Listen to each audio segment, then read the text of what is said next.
Saludo con la paz del Señor a todos los hermanos. Gracias a los hermanos por estar nuevamente en esta clase. Y hoy vamos a estar terminando el Antiguo Testamento, bosquejo de la Biblia, el Antiguo Testamento. Y ahora vamos a ver entre el Antiguo y Nuevo Testamento de Malaquías a Mateo.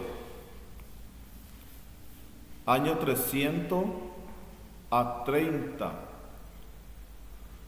Composición de libros apócrifos. Ustedes han escuchado hablar de los libros apócrifos. Nuestra Biblia tiene 66 libros. Y la Biblia que usa la Iglesia Católica tiene 72 libros, 7 libros más. Nosotros le llamamos apócrifo a esos 7 libros que la Iglesia Católica añadió a la Biblia. Entonces, los libros apócrifos fueron escritos entre el año 300 a 30 antes de Cristo. Y nosotros sabemos que hubo 400 años de silencio de Malaquía hasta Mateo. Hay un silencio de Dios durante 400 años. ¿Qué significa eso? Que durante el periodo de 400 años Dios no habló por medio de profetas ni por nada. Dios habló hasta el libro de Malaquías y después hubo un silencio hasta el libro de Mateo. Y en ese periodo de silencio Dios no habló a ningún profeta ni a nadie. Y en ese periodo de silencio fueron escritos los libros apócrifos que utiliza la Iglesia Católica. Entonces esos libros no fueron inspirados por Dios. Por eso los judíos no aceptaron como inspirados. Nosotros estamos usando el canon de los judíos, porque a ellos les fue confiado la palabra de Dios, dice en Romanos. Pablo dice, entonces, nuestro canon está basado en el canon de los judíos, de los hebreos. Por eso nosotros tenemos 66 libros, pero eso vamos a ir profundizando. Entonces, en el periodo de silencio fue escrito y no fue inspirado por Dios. Y en el año 333, Alejandro Magno conquista Persa. Ahí empieza el imperio griego. 323, muerte de Alejandro Magno. 280 a 200, la Septuaginta. Septuaginta es la traducción del Antiguo Testamento al griego. La Septuaginta es la traducción del Antiguo Testamento al griego, porque en el imperio griego, que fue liderado por Alejandro Magno lo que hizo fue unificó, sería el idioma, hubo una sola lengua en esa época, el griego, fue lo que se usaba más. Y Alejandro Magno puso en cada ciudad una sinagoga para enseñar el idioma griego. En ese imperio, durante el imperio de Alejandro Magno, la lengua universal fue el griego. entonces fue necesario la traducción del Antiguo Testamento que estaba en hebreo, porque el Antiguo Testamento estaba escrito en hebreo y en ese tiempo fue necesario que se tradujera al griego, porque el griego era la lengua universal de la época. Hay mucho para hablar sobre esto, que lo estaremos haciendo más adelante. En el año 200, construcción de la muralla china.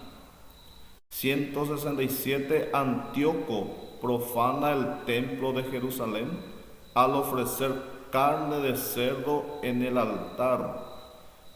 Año 63 a.C., Pompeyo ocupa la ciudad de Jerusalén. En el año 63 también Julio César es asesinado. En el año 37, Herodes el Grande es gobernador de Palestina. En el año 20, Herodes el Grande comienza con la construcción del templo de Jerusalén. Canon del Antiguo Testamento, bosquejo de la Biblia. Entonces vamos a seguir viendo. Necesitamos identificar cuáles escritos pertenecen a la Biblia y cuáles no. Canon significa caña o vara de medir. Canon de la Biblia es la lista de los libros que pertenecen a la Biblia. Importancia de su estudio, porque sus palabras nutren nuestra vida espiritual. Deuteronomio 32:47 dice: porque no es cosa vana, es vuestra vida, y por medio de esta ley haréis prolongar vuestros días. Añadir o sustraer de las palabras de Dios sería impedir que su pueblo lo obedezca. Sustraer mandamientos perjudica al pueblo. Añadir mandamientos, exigencias innecesarias. Deuteronomio 4:2: no añadiréis la palabra que yo os mando, ni disminuiréis de ella, para que guardéis los mandamientos de Jehová vuestro Dios, que yo os ordeno.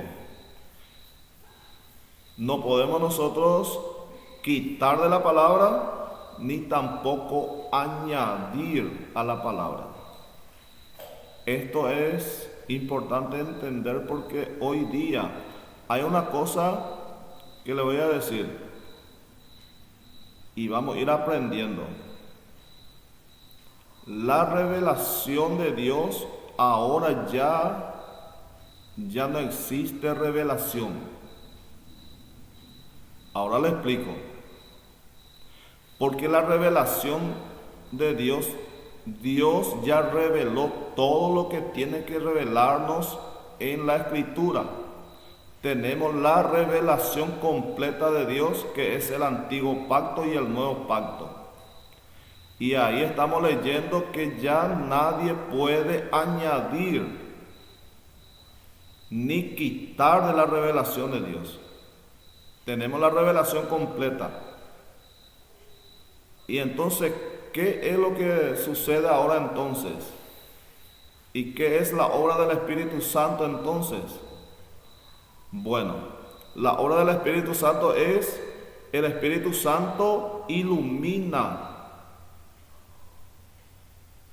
a nosotros lo que fue revelado en la palabra. Nosotros debemos orar así: Señor, o el Espíritu Santo, ilumina mi mente para poder yo entender la revelación de Dios, lo que Dios reveló en su palabra. Lo que el Espíritu Santo es lo que el Espíritu Santo está haciendo es, Él nos ilumina para que podamos entender la revelación de Dios. ¿Y dónde encontramos la revelación de Dios? La revelación completa de Dios es la palabra de Dios. Y de ahí viene la necesidad de estudiar la Biblia. Porque muchos dicen, el Espíritu Santo me va a revelar. No, no, es que te va a revelar, te va a iluminar, te va a enseñar el Espíritu Santo, pero ¿cómo? A través del estudio de la palabra. Porque si uno no estudia la Biblia, si no lee la Biblia, no hay forma que el Espíritu Santo le enseñe. Porque el Espíritu Santo no va a ir en contra de su misma palabra. Porque Dios dice que ya no se puede añadir. Y si hay nueva revelación sería una añadidura. Y eso, por causa de eso, hoy día hay mucho. La Biblia dice que se levantarán falsos maestros, se amontonarán, y tenemos muchas sectas por supuesta revelación de Dios. Y la iglesia, nosotros tenemos que volver a la palabra, hablar la palabra, como dice la Escritura mismo. Todo lo que hagamos debemos hacer conforme a la palabra. El que ministra debe ministrar conforme a la palabra. El que habla debe hablar conforme a la palabra. Nuestra guía, nosotros creemos la sola Escritura, la única fuente de fe y autoridad que tenemos es la Escritura. No podemos nosotros salir de las Escrituras. Y el Espíritu Santo va a iluminar nuestra mente para nosotros entender lo revelado en la palabra. Y para eso tenemos que leer, estudiar, porque de otra forma no hay forma de que el Espíritu Santo nos enseñe. Si estamos seguros, confiamos, obedecemos, ya que es palabra de Dios con autoridad divina. No hay otra fuente de autoridad más que la Biblia para nosotros. Porque las sectas, ellos tienen otro libro que le dan la misma autoridad que la Biblia. Pero para nosotros eso no existe. ¿Y qué vamos a hacer con los sueños, con las visiones, con las profecías? No estamos hablando en contra de eso. Pero un sueño, una visión tiene que pasar por la Escritura. Y la Escritura, la palabra de Dios te va a decir lo que significa, o si fue Dios, o quién, o de dónde viene esa revelación. Entonces, estamos haciendo lo correcto, los hermanos, y vamos a seguir adelante estudiando la palabra. Esto no va a ser fácil para los alumnos permanecer en el estudio, porque es la única forma de uno descubrir la estrategia del enemigo y de crecer espiritualmente. Primer requisito para crecimiento espiritual es tener conocimiento. Y el conocimiento viene de la boca de Dios, nos dice Proverbio. El conocimiento viene de estudiar la palabra. Pero la Biblia dice que si uno tiene falta de sabiduría, pida a Dios. Sí. El que quiere sabiduría tiene que orar. Se recibe por medio de la oración. Pero sabiduría es una cosa y conocimiento es otra cosa. Sabiduría se adquiere orando a Dios. Conocimiento se adquiere estudiando la Biblia. ¿Dónde empezó la idea de preservar una colección de las palabras de Dios? Dios mismo toma la iniciativa. Éxodo 31:18. Y dio a Moisés, cuando acabó de hablar con él en el monte de Sinaí, 2 tablas del testimonio, tablas de piedra escritas con el dedo de Dios. Éxodo 32, 16. Y las tablas eran obra de Dios, y la escritura era escritura de Dios, grabada sobre las tablas. ¿Dónde empezó la idea de preservar una colección de las palabras de Dios? Y ahí tenemos los textos. Dios mismo toma la iniciativa. Luego, por mandato de Dios, Moisés escribió palabras adicionales. Deuteronomio 31, 24, 26. Y cuando acabó Moisés de escribir las palabras de esta ley en un libro, hasta concluirse, dio órdenes Moisés a los levitas que llevaban el arca del pacto de Jehová, diciendo: tomad este libro de la ley y ponedlo al lado del arca del pacto de Jehová vuestro Dios, y esté allí por testigo contra ti. A la muerte de Moisés, Josué añadió a la colección de palabras de Dios. Josué 24, 26. Y escribió Josué estas palabras en el libro de la ley de Dios, bajo el mandamiento de no añadir o quitar. Josué debe haber estado convencido de la autorización de Dios para escribir escritos adicionales. Lo mismo sucedió con otros en Israel, especialmente con los que ejercían como profetas. Samuel explicó las leyes del reino y escribió en un libro. Primera de Samuel 10:25. Los hechos del rey David, Primera de Crónica 29:30. El reinado de Josafat por Jehú, Segunda de Crónica 20:34. El reinado de Usías por Isaías, Segunda de Crónica 26:22. El reinado de Ezequías, Segunda de Crónica 32:32. Jeremías por orden de Dios, Jeremías 30:1-3. El fin del proceso del canon del Antiguo Testamento está fechada por Ageo, Zacarías y Malaquías entre 520 a 435 a.C. Hasta el año 435 los profetas fueron inspirados por Dios, y el último profeta sería Malaquías. Y de ahí empieza, desde ese momento nunca más Dios habló hasta el libro de Mateo. También coinciden los últimos libros históricos, Esdras, Nehemías y Esther, entre 465 a 423 a.C., reinado de Artajerjes. La historia posterior del pueblo judío se anotó en otros escritos como Macabeos, pero no fue considerado como parte del canon, porque Macabeos ya pertenece a los libros apócrifos. Este libro atestigua claramente que las palabras habían cesado. Primera de Macabeos 4:45-46.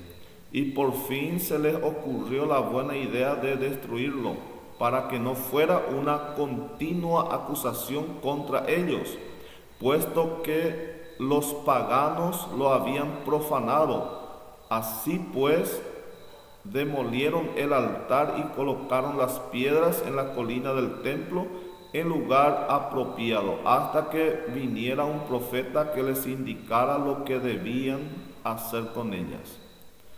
Primera de Macabeos 9:27. Fue un tiempo de grande sufrimiento para Israel, como no se había visto desde que desaparecieron los profetas.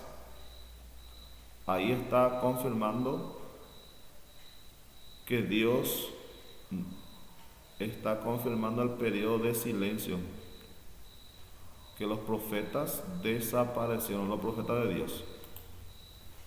Según Josefo, historiador judío, primer siglo después de Cristo, dijo: Desde Artajerjes hasta nuestros propios tiempos se ha escrito una historia completa, pero no se la ha considerado digna de igual crédito como los registros anteriores, debido a la interrupción de la sucesión exacta de los profetas.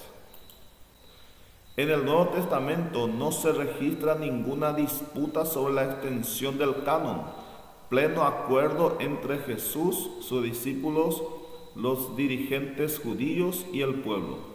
Todos consideraban que el canon cesó después de Esdras, Nehemías, Esther, Ageo, Zacarías y Malaquías. En el Nuevo Testamento se registra 295 veces donde Jesús y los autores del Nuevo Testamento citan partes del Antiguo Testamento como autoridad divina. No existe cita alguna de textos apócrifos. Criterios para determinar la inclusión de los libros del canon. Esto explica a libros del Antiguo y Nuevo Testamento. 1. ¿Fue escrito el libro por un profeta de Dios? Un análisis de su vida y lo que dijo se cumplió. O sea, estos son los requisitos que tienen que reunir los libros para ser aprobados como inspirados de Dios. Primeramente, tiene que ser un libro escrito por un profeta de Dios y un análisis de su vida y si lo que dijo se cumplió. Eso se lleva en cuenta cuando un profeta de Dios habla, se analiza la vida del profeta y si lo que dijo si se cumplió. Segundo, recibió el autor confirmación por medio de actos portentosos de Dios. Ejemplo, Moisés convirtió una vara en serpiente. Elías hizo llover con la ayuda de Dios. Entonces, si los profetas del Antiguo Testamento, cuando ellos hablaban de parte de Dios, tenían que ir acompañados por señal, porque la señal confirmaba que es Dios, que realmente Dios está hablando. Aquí les quiero explicar algo muy importante. Nosotros escuchamos ahora, pero ¿por qué en este tiempo no suceden más milagros como en los tiempos de Jesús, como en los tiempos de los profetas? La pregunta es ¿por qué? Y algunos dicen, no, hoy se ora poco, no hay ayuno. No es nada de eso. Ahora les explico por qué. Porque en el antiguo pacto, aquí está diciendo, cuando una persona habla de parte de Dios, tiene que ir acompañado con una señal. Por ejemplo, Moisés convirtió una vara en serpiente. Cuando Dios habló a Moisés, Dios le dio 3 señales a Moisés para que hiciera delante del pueblo. Porque si no hay señal, nadie le iba a creer. Las señales es lo que confirma que la persona está hablando de parte de Dios. Y en el tiempo de Jesús fue lo mismo. Por eso Marco dice, y estas señales seguirán a los que creen. O sea, los milagros eran señal de que Dios realmente estaba hablando por medio de aquella persona. Y hoy para la iglesia, hoy para nosotros, ya no es necesario. Y los milagros que sucede ahora entonces, y según Pablo, ahora quedó como dones de Dios para edificación de la iglesia. Y como ha quedado como dones, no todo tiene ese don. No necesariamente cuando uno habla, no necesariamente, no es como el antiguo pacto que sí o sí tiene que acontecer milagros ni señal. Si Dios te da el don, sí, se va a manifestar. Pero en el tiempo de Jesús, sí o sí, cuando una persona hablaba de parte de Dios, sí o sí tenía que acontecer algún señal porque la señal confirma que esa persona está hablando de parte de Dios. Así que si usted no está viendo señal, milagro, no te preocupes. Y si usted quiere ver señal, entonces pida a Dios que te dé los dones para hacer milagros. Porque eso es lo que estamos aprendiendo de la Biblia. Otro, tenemos ahí a Elías, por ejemplo, hizo llover con la ayuda de Dios. Todos los profetas, sí o sí, tenían que hacer milagros para que la gente le creyera. Pero ahora ya no es necesario. Porque tenemos la revelación completa y la palabra de Dios nos dice si la persona está hablando de parte de Dios o no. Porque la Biblia nos dice: por su fruto lo conoceréis. Por eso estamos estudiando, para conocer la sana doctrina y la voluntad de Dios. 3. Decía ese mensaje la verdad acerca de Dios. La palabra de Dios es coherente y consistente. ¿Demuestra el libro el poder de Dios? ¿Gozaba de aceptación en el pueblo de Dios? Todo esto se llevaba en cuenta. Los libros apócrifos no se consideran inspirados. ¿Por qué? 1. Porque ninguno de ellos muestra autoridad como el resto de los libros del Antiguo Testamento. 2. Los judíos, de quienes se originaron, no los consideran parte del canon. Ni Jesús ni los autores del Nuevo Testamento lo consideraban. Contienen enseñanzas incongruentes y contradictorias con el resto de la Biblia. Los libros apócrifos incluyen algunos errores doctrinales.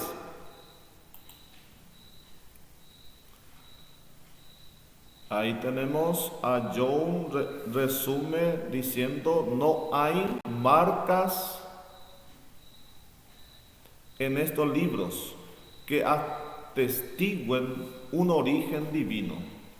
Judith y Tobías contienen errores históricos, cronológicos y geográficos, y aluden a que la salvación depende de obras. El libro de Judith y Tobías son los libros apócrifos y tienen errores históricamente, cronológicamente y geográficamente, y aluden que la salvación depende de obras. Y si estos libros enseñan que la salvación depende de obras, entonces se está contradiciendo con los libros del libro de Romanos, con los libros de Pablo, que la Efesios, que la salvación no es por obra. Por eso no se acepta como inspirado, porque si fue inspirado por el Espíritu Santo, no tiene que tener ninguna contradicción con los otros libros. Eclesiástico y Sabiduría son otros libros apócrifos de Salomón. Inculcan una moralidad basada en conveniencia. Sabiduría enseña la creación del mundo con materia preexistente. El libro de Sabiduría enseña la creación del mundo con materia preexistente. Esto contradice al libro de Génesis. Eclesiástico enseña que dar dar limosna hace expiación de pecado. Esto también contradice porque a las otras escrituras, porque la sangre de Cristo es lo que nos limpia de pecado y nosotros fuimos redimidos por la sangre de Cristo. No, ninguna limosna puede expiar el pecado. El agua apaga el fuego que arde y el dar limosna consigue el perdón de los pecados. Esto es totalmente contrario a lo que enseña la palabra de Dios. Baruch dice que Dios oye las oraciones de los muertos. Capítulo 3 y versículo 4. Señor, dice Señor Todopoderoso, Dios de Israel, escucha la súplica de los israelitas condenados a muerte y de los hijos de los que pecaron contra ti y no te hicieron caso, a ti, su Dios y Señor, por lo que nos vinieron tantos males. Y en Macabeos hay errores históricos y geográficos. La Iglesia Católica declaró que los apócrifos eran parte de los canónicos en 1546 en el Concilio de Trento, como respuesta a las enseñanzas de Lutero que se expandían rápidamente en el año 1517. Los libros apócrifos contenían respaldo para sus enseñanzas de las oraciones por los muertos y la justificación por obras y no por fe sola. Desde entonces, la Iglesia tradicional sustenta estos libros como escritura. Y ahora vamos a ver punto de vista correcto e incorrecto del canon. Lo incorrecto, la Iglesia es quien determina el canon. Esto es incorrecto. Lo correcto es, la Iglesia es quien descubre el canon. La Iglesia no determina el canon, sino es quien descubre el canon.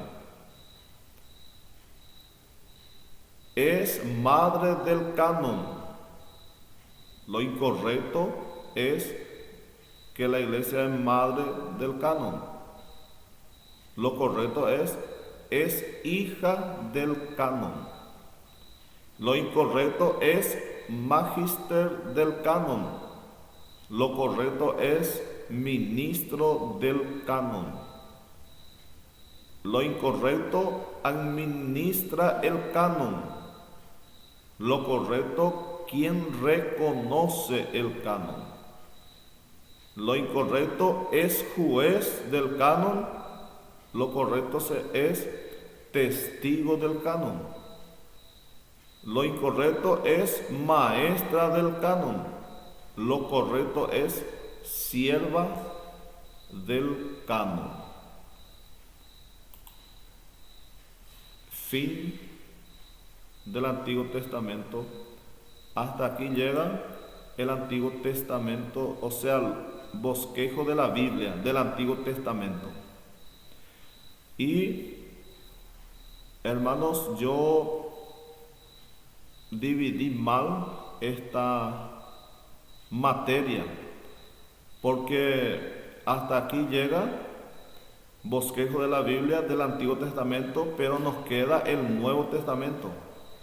Y yo de eso dividí mal, pero en esta semana yo voy a hacer los videos y voy a pasar 2 clases del Nuevo Testamento. Con 2 clases ya vamos a terminar, así para no atrasar esta materia.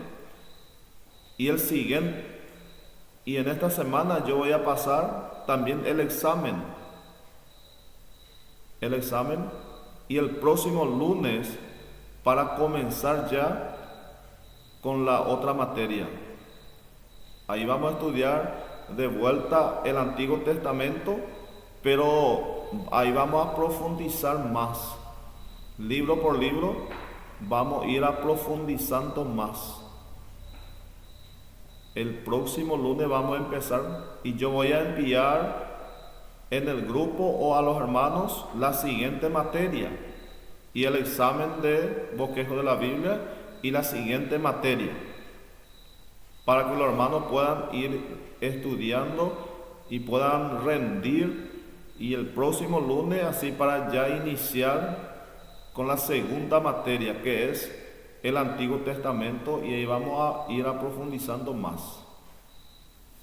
Y hasta aquí nuestra clase de hoy, y así estamos terminando bosquejo de la Biblia, y espero que esto les sirva a los hermanos, porque hay en la enseñanza que trae cada libro, de la enseñanza que trae cada libro, los hermanos pueden hacer bosquejo para predicar, para enseñar. Eso ya depende del don que uno tiene.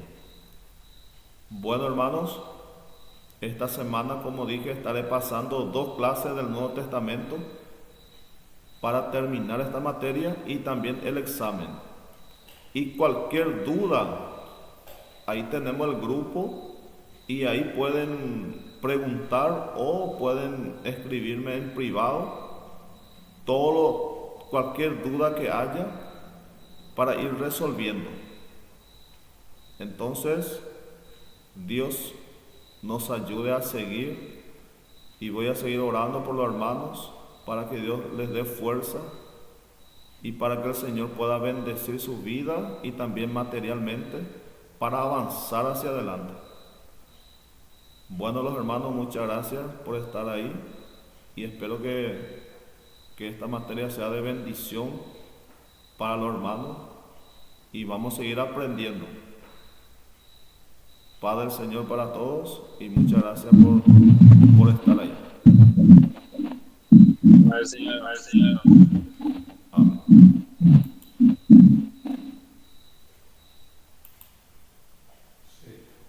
Paz, Señor hermano. Amén, gloria a Dios. Amén.